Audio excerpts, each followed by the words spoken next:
A very warm greeting, friends. Welcome to the lecture 4 of Financial Market and Services, wherein we would be discussing about the other instruments of money market, the commercial bills and the recent trends which are happening in the area of money market, the trade bills.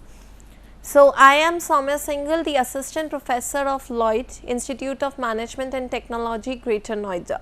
So, moving forward, let us first understand that what is the instrument commercial bill is all about. So, if I talk about the commercial bill is an unsecured short term debt instrument. So, let us first try to understand this term. What is the meaning of unsecured? Unsecured is nothing, unsecured means there is no collateral. So, when I talk about any secured debt instrument means you have a security against it. And how you are secured? You are secured only with the help of a collateral. However, in the case of commercial paper, you do not have any collateral, and when you do not have any collateral, it is called as the unsecured debt instrument.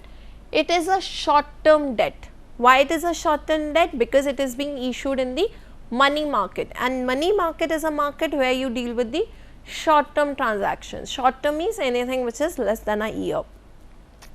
And why do we need commercial papers? Why do we actually need these instruments? In order to meet our short term liabilities. For every instrument, we need those instruments in order to meet our short term liabilities, and that is the whole purpose of having all these instruments. Now, why do we need so many instruments? As I told you in earlier classes also, we need so many instruments because the features differentiate, the amount differentiate. For some we have collateral, for some we do not have collateral, for some we cannot be the participant, for some we can be the participant. Looking at the features, looking at the properties of each instrument, we decide that where we want to invest in. Now, who are the authorities which can issue these commercial papers? So, there are two types of authorities which can issue the commercial paper. So, first is the bank and second is the corporations.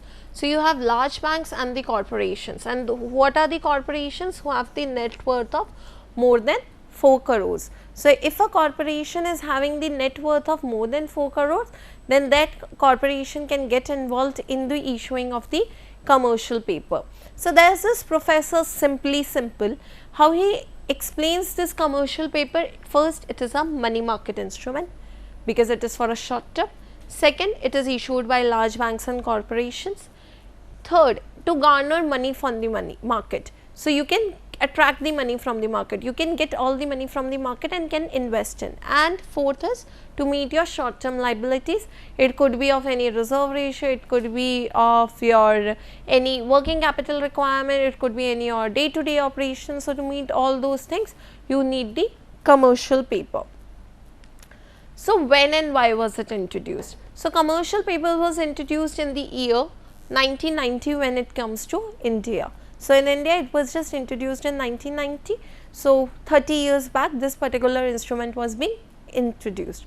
What was the idea behind introducing this? Why do we actually need this? So, to extend a borrowing option to high rated corporations. So, we can actually extend a borrowing option to high rated corporations. What are these high rated corporations? So, we have few agencies. What are those agencies? The credit rating agencies.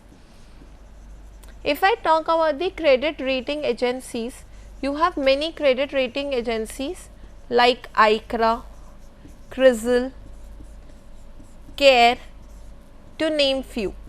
So, these are the agencies. What they do? They actually rate. Whom do they rate? They rate the large corporations. They rate the large corporations on the basis of their credit worthiness. So, if they give a score of AAA, if they give a score of AA, if they give a score of BB, it means that how the organization is performing. What was the outcome when this particular thing was introduced with the objective of extending the borrowing option to these high rated corporations? What ultimately did we get? When the option of borrowing from banks was pre-existent, was now led to borrowing from the open market. So, we had this option of borrowing money from the banks. This option was available. When the banks came into the existence, we had this option of borrowing it from the banks. The reason why we introduced it, so that we can borrow from the open market. And Why do we need to borrow from the open market? Because they have the less rate of interest. So, if you want to borrow a huge amount of money and you are getting that huge amount of money at a less rate of return interest, what will happen? You would definitely go for that option because you are saving on your money.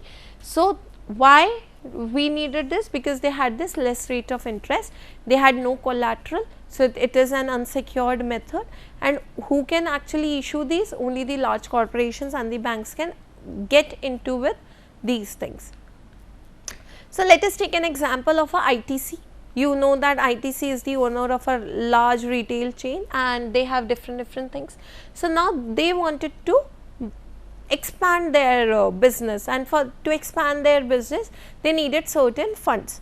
They had two options. The first option was to get it from the bank and the second option was to get it from the commercial papers. Now, as I told you, they have a difference of the interest rate. So, when they will go to the bank, the interest rate was 15%. However, in the case of commercial paper, the interest rate was 10%.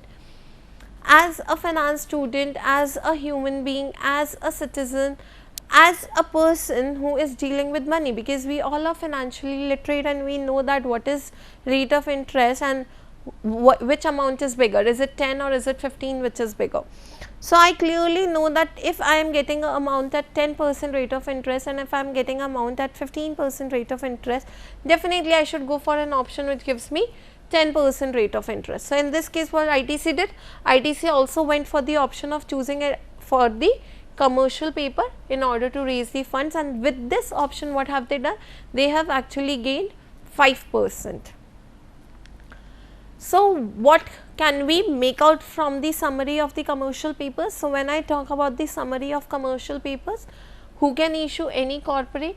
Primary dealers. Who are the primary dealers? Primary dealers are the certified, are the licensed entities or the institutions by the RBI who can issue the securities and can sell it in the open market. So, these are the primary dealers and the financial institutions. Who can invest? Who are the people who can invest in? So, who can invest in? Individuals can invest in, banking companies can invest in, non-NRIs can invest in, foreign institutional investors, FIIs can invest in your commercial papers. What is the maturity period? What is the amount for which you need this? So, the minimum time you need to keep the commercial paper is 15 days and it can reach up to the tenure of 1 year. So, 15 to 365 days you can have the commercial paper with you. Amount of CP. So, it has to be 25 lakhs. So, minimum amount in case of a commercial paper is 25 lakh that you need to invest in. If you have anything, if you have something which is lesser than 25 lakhs, you cannot go for the commercial paper and you can only go in the multiples of 25 lakh. So, 25 lakh, 50 lakh, 75 lakh, nothing in less than that particular value. So, commercial papers, these are the unsecured instruments to meet your short term liabilities. It is the instrument of the money market. Who are the major issuers? Your corporate dealers, your primary dealers, your institutions and the large banks. People who can invest in your commercial papers, they can be the individuals, banking companies, any NRI, any foreign institutional investor. The maturity is 15 days to 1 year and the minimum amount where you need to invest in is 25 lakhs.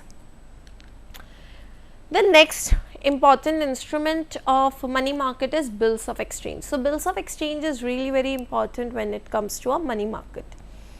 So, it is a instrument in writing containing an unconditional order. So, they do not have any condition, but it is a written document which is being signed by the maker. The person who is preparing it signs it and he or she directs it to the other person to pay that particular amount and when they have to pay this amount. So, it is a paper like this which shows that this is the date, this is your amount and when will you pay, the date of payment, and over here you sign it. So, when you sign it, it becomes a legal document, it becomes a proof that okay. And why is it unconditional? Because there is no condition attached to it, that if in case I fail to make the payment, then what are the consequences. So, when bill of exchange are studied, there are basically two types of bills of exchange. So, first is trade bill and second is accommodation bill. So, we have studied that whenever the bills are considered in the bills market, you have two types of bills. First is bills of exchange and second is your treasury bills that we have studied. Now, when bills of exchange are considered, you have two types of bills of exchange. First is your trade bill and second is your accommodating bill.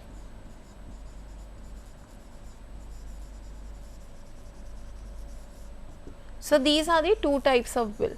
Now, let us first try to understand that what is the difference between trade bill and the accommodating bill. So, the first difference on the basis of nature, these bills, for the trade bills if I talk about, these are basically based on sales and purchase of goods. So, you have your sales, you have your purchases, and when you are issuing a bill, that is called as a trade bill. However, if I talk about the accommodation bill, these bills are drawn to help someone in need of funds. So, suppose A has promised B and C comes in between and C promises okay, I will pay to B. However, A is entitled to make the payment to B, but C comes in between and says okay, I will make the payment. So, what is this? You are helping someone who is in need of funds. So, that is a accommodating bill.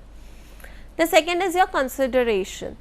So, there is a definite consideration for which the bill is accepted. So, you will definitely consider if the bill is accepted or not. When the acceptor may not receive consideration for his acceptance. When accommodating bill is considered, then there need not to be any acceptance from the acceptor that okay, he or she agrees of getting the payment, that you do not need the acceptance. However, in the case of trade bill, you need the acceptance from the acceptor. The extension of credit, these bills are a form of credit extended to the purchaser of goods. So, suppose if I am not in a condition to make the payment today, what is happening? I am drawing a bill, a buyer is drawing a bill, a buyer is writing in a document that I will make the payment of this much amount on this particular date.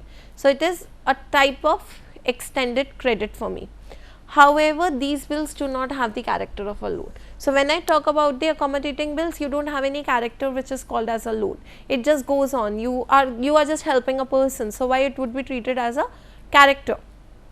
If I talk about the proceeds, when these bills are discounted, the proceeds remain with the holder.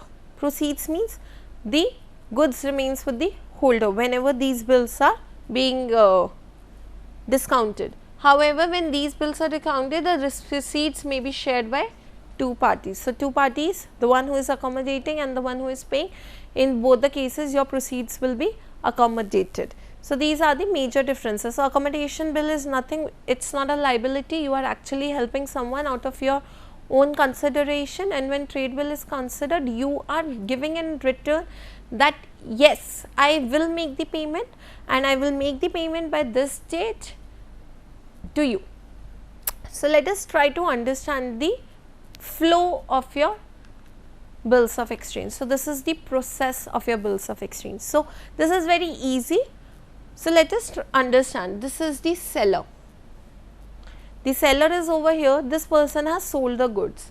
This is somebody who is buying the goods. They have exchanged the commodities. Now, the first step says sell goods for payment in an agreed time period. So, now this seller has sold the goods to this person and this person is saying that I will make the payment. Now, what is happening? This person does not have the money. So, this person will draw a bill.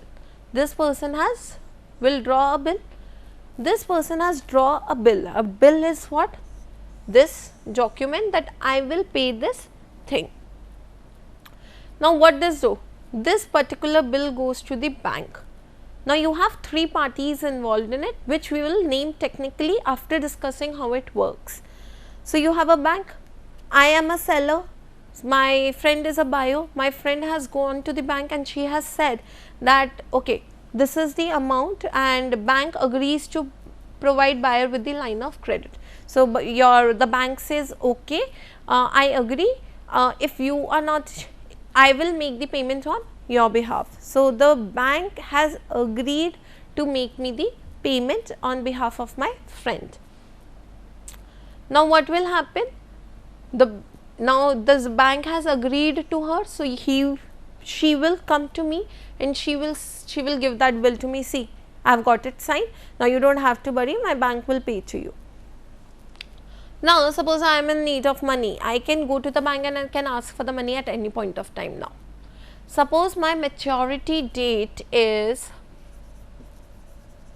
if I talk about the maturity date is say 17th of November. Okay, my friend is supposed to pay me the amount on 17th of November, but I am in need of money, maybe on 15th of October I need money. I can go to the bank because now I have a proof from the bank. Bank has signed that document. I can go to the bank and I can say that, see, this is the document for which you were supposed to make the payment on 17th of November. Can I get the payment on 15th of October? Bank cannot say no to me. Bank will give me the money on 15th of October. But obviously, if bank is making the pre-maturity payment, what bank will do? It will deduct few charges, and in that case, it is called as the discounted bill of exchange. So, what bank has does? Bank has deducted few charges and have made the payment to me, and now the bank has made the payment to me. What is actually happening? Bank is taking the charges from me. So, I have presented the bill to the bank and bank has made the payment to me. So, a person who is making the bill is called as a drawer, because he is the one who is making the bill. So, he or she will be called as a drawer. A person who is entitled to make the payment is called as drawee or acceptor. So, drawee or acceptor is generally the bank, and the person who is entitled to receive the payment is your payee. So, seller is your payee, bank is your drawee, and your buyer is your drawer. So, I can say in technical language that bills of exchange is a bill which is being drawn by the drawer to make the payment to the payee, and the payment is made by the drawee. Now, there are three terms that have been introduced, which makes the definition very difficult and very technical, but if we will try to understand, a bill has been drawn by the drawer means the buyer has made the bill, the payment will be made by the drawee to the payee. So, the payment will be made by the bank to the seller on whose recommendation, because the drawee has accepted the bill which has been drawn by the drawer. So, this is how the bills of exchange operates.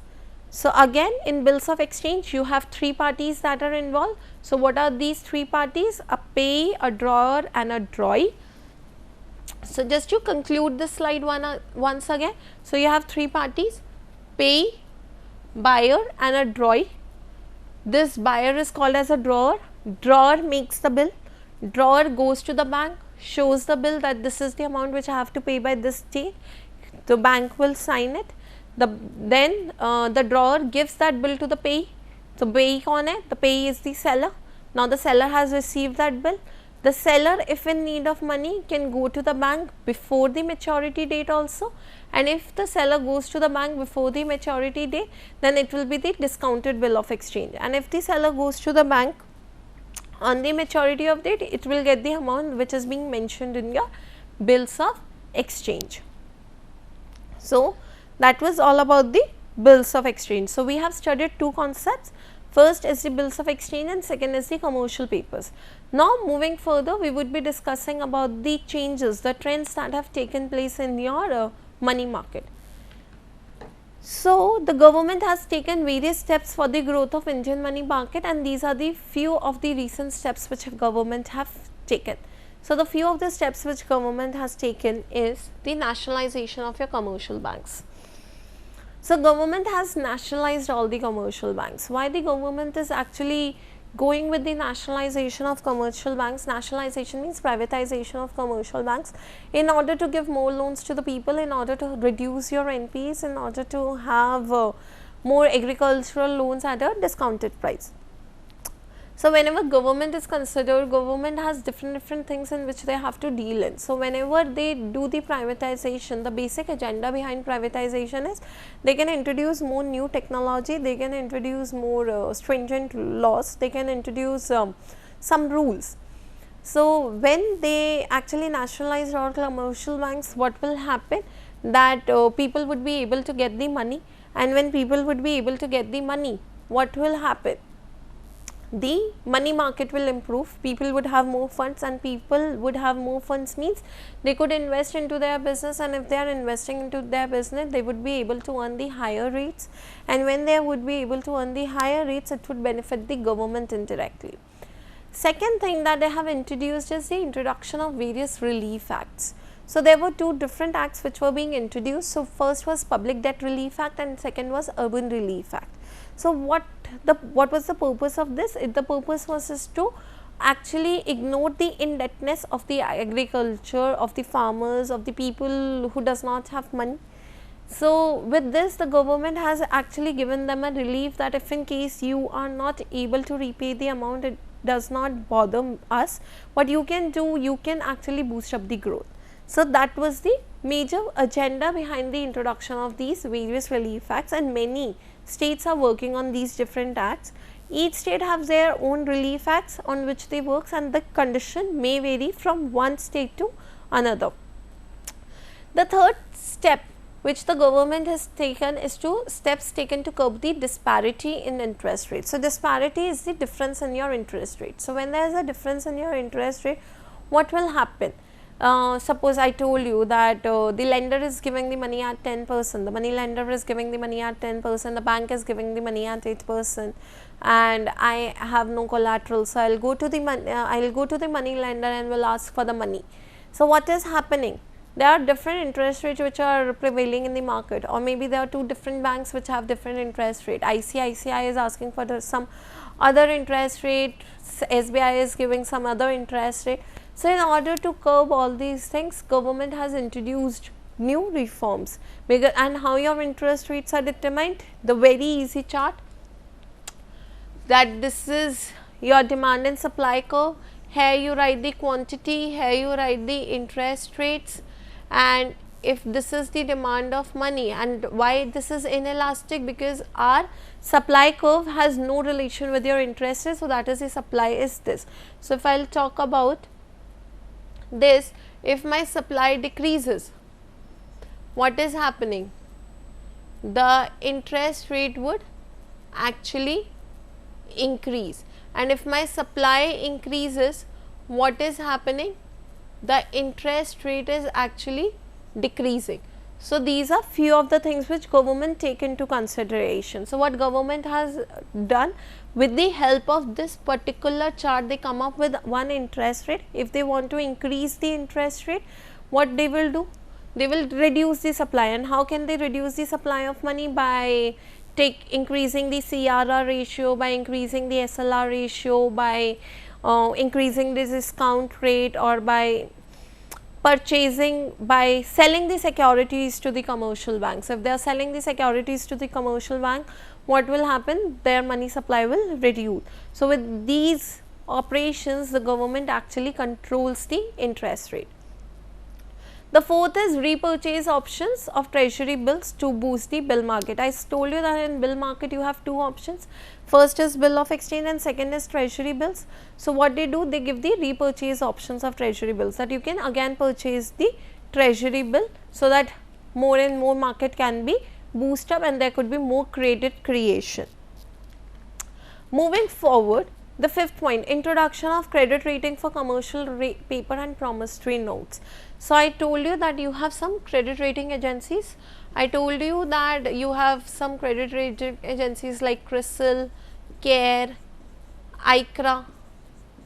So these are few of the credit rating agencies. So what they do, they actually give the rating in order to check your credit worthiness. So if your credit worthiness is good, your credit rating would be good. If your credit rating is less, it means your credit worthiness is good, not good.